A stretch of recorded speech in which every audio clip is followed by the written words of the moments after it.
Legend has it that deep in Appalachia lives a creature so ancient, so wise, that it can see the future itself.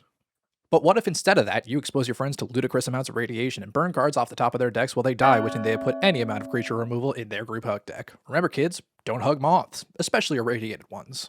For 1 in Assault Tie, you get a 3/3 moth that just wants to spread his beautiful gifts through the power of hugs. Whenever this incredulous insect attacks, each player will get a rad counter.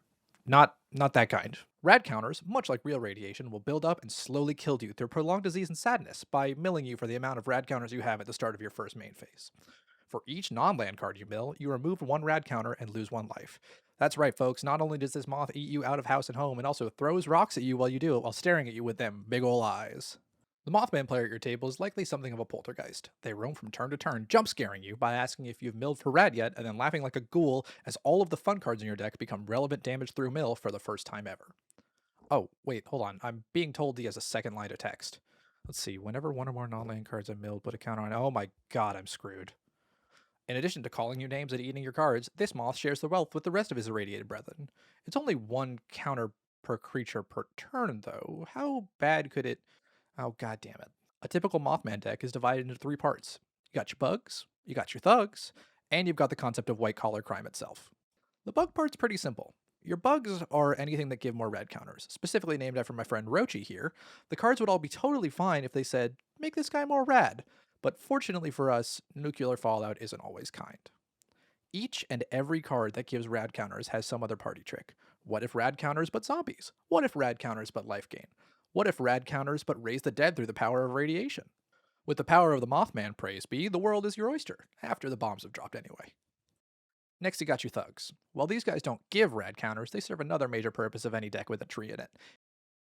Hitting you really, really hard until you die.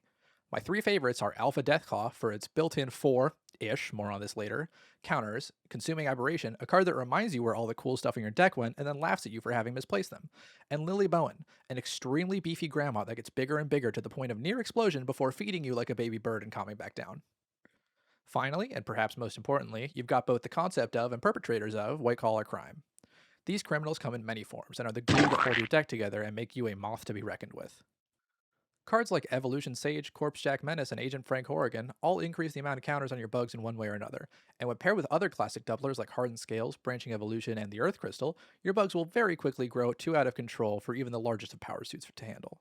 And that's not even mentioning the big screw you Space Snake. I think that just about covers it, but I feel like I'm forgetting something. Oh my god, this moth is blue. In addition to having the innate ability to become bigger than Mothra, this old bug can also play on a whole other axis. Pure mill. Cards like Brewvac, the Water Crystal, Mesmeric Orb, Mindcrake, Alter the Brood, and more mean that in addition to making big creatures, you can also use those creatures to break into the closet that is your opponent's deck and do as the moth do. Eat their damn sweaters.